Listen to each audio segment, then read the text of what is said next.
بسم اللہ الرحمن الرحیم۔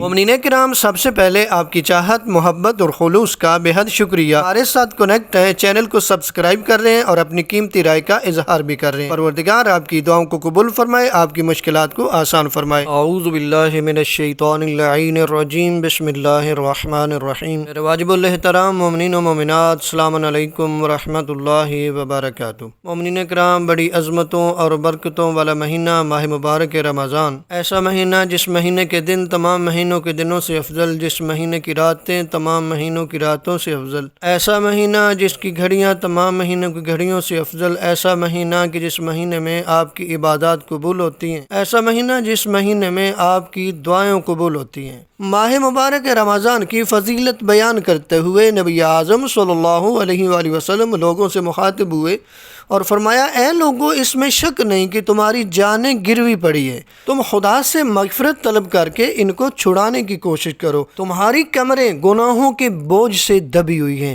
تم زیادہ سجدے کر کے ان کا بوجھ ہلکا کرو، کیونکہ خدا نے اپنی عزت و عظمت کی قسم کھا رکھی ہے کہ اس مہینے میں نمازیں پڑھنے اور سجدے کرنے والوں کو عذاب نہ دے گا اور قیامت میں ان کو جہنم کی آگ کا خوف نہ دلائے گا۔ تو عبادت کا مہینہ ہے ماہ مبارک رمضان کی 24ویں شب کی دعا آپ دیکھ رہے ہیں، اس دعا کو پڑھیں۔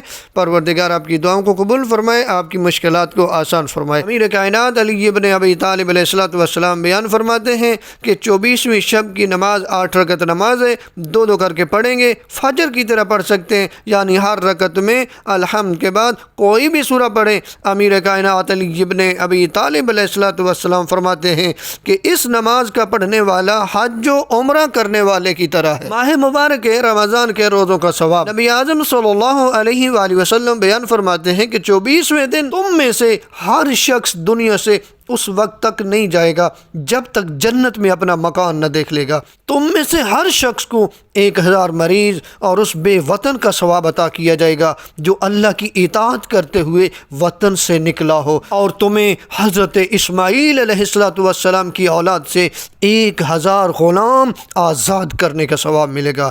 سبحان اللہ۔ ماہ مبارک رمضان کے 24ویں دن کی آپ دعا دیکھ رہے ہیں، اس دعا کو پڑھیں۔ پروردگار آپ کی مشکلات کو آسان فرمائے، آپ کے کاموں میں آنے والی رکاوٹوں کو دور فرمائے اور ماہ مبارک رمضان سے ہم سب کو استفادہ کرنے کی توفیق عطا فرمائے۔